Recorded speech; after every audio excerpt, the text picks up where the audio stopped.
Oof. Okay. Part 2 of the Silbersalz35 motion picture film stock video.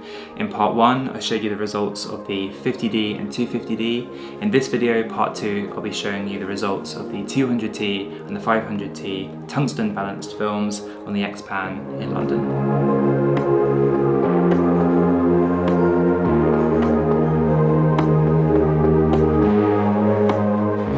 So a really quick recap for anyone who hasn't seen part 1. In that video I go into a bit more detail, so if you want to know more about it, go and check that one out.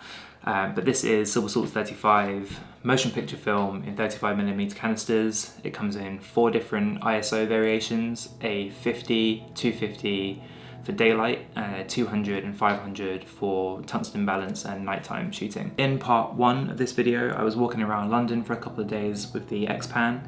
I thought I'd do the same for this one to be able to compare the two. So same location, same setup, but this time with the 200T and 500T. So I'm going to show you that now. Stick around until after, and I'm going to go into a bit more detail about the film.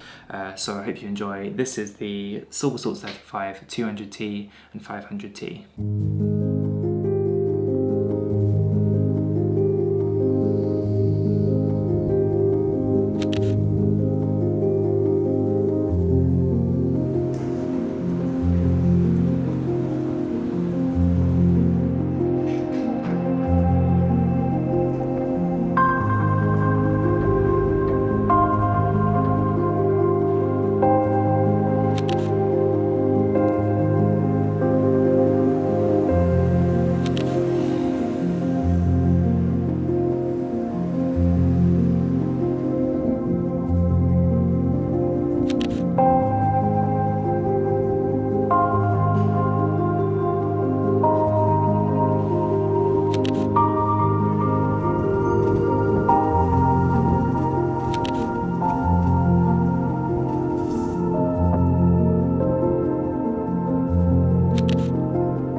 Okay, there it is, guys. What did you think?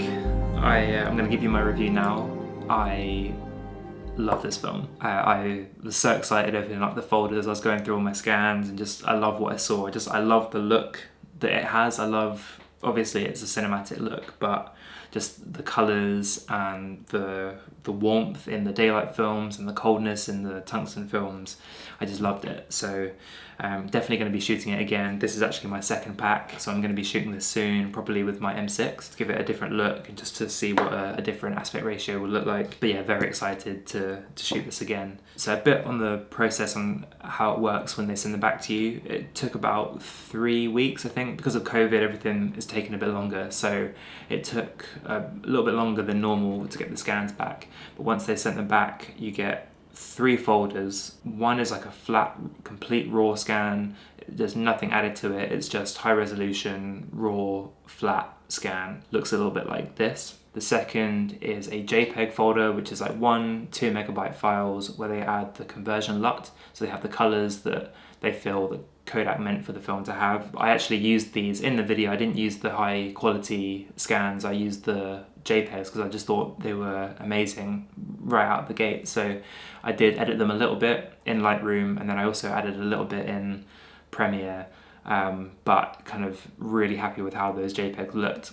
And then the third folder is a JPEG 2, which is about, I think each file is about 30 megabytes, and that also has the conversion LUT added to it. So with the flat scans, you're going to be adding a lot of contrast. I added a little bit of saturation. At times I did feel like some of the 50 and 250D images were a little too warm, so I cooled them down a little bit just to get them more to my liking. I think the Silbersalz guys do adjust your exposure in the JPEGs and when they apply the look to it, but you can see from the raw scans how the files actually looked. As for my favourite film stock, it's going to have to be between the 200 and the 500T. It's just something about the bluer cast to the images. Obviously, being tungsten balanced, they're gonna have a blue look to them. But just something about that look, it has what in my mind, that true like cinematic look. So as for the cost, you can either buy single canisters, or you can buy a pack of 4, and you can buy that pack of 4 mixed, so you get 1 of each. Or you can buy 4 of 1, so you can get 4 rolls of the 50D, 4 rolls of the 250, etc. The pack comes in around £64, I think, which might seem expensive, but when you factor in developing and the scanning, and high resolution scanning at that, it comes out to about £15 per roll. So if you take a roll of Kodak Color Plus or Kodak Gold, which is around £5 per roll. You add in developing, which the cheapest I know of is about £3, £3.50, and then scanning on top of that, which can be another £5, £7, £10 sometimes. So you're looking at, carry the one. What? 5, 3, 8.50. Okay, so let's say £13. So it's only a little bit more expensive for the shooting, processing and scanning compared to most other roles. So for what I think is a specialty service, I think it's very reasonable, and I definitely wouldn't have a problem spending that again. As for my favourite image, I think I'm gonna have to go with this one, with the 2 guys at the car wash. This was the image that when I was waiting for the film to come back from being developed, this one was in my head. I was just hoping that I got it, hoping that I got the moment right, that it wasn't blurry because I was shooting at 15th of a second or maybe even slower, and it came back, and even the raw scan, I loved it. I love the mist, the timing of the guy. I love even the guy on the right is kind of looking in the camera, just about seeing the guy in the car. Yeah, loved it. Okay guys, so there it is. That is the Silbersalz35 motion picture film stock. What did you guys think now that you've seen all 4? Which one is your favourite? Let me know in the comments below which one you would choose. I'd be really interested to know why, and also maybe it will help someone else make up their mind on which one they should choose. But I hope you enjoyed this video. Thank you so much for watching. As this is a new channel, please consider subscribing if you haven't already. It would really mean a lot. But for now, take care, and I'll see you soon.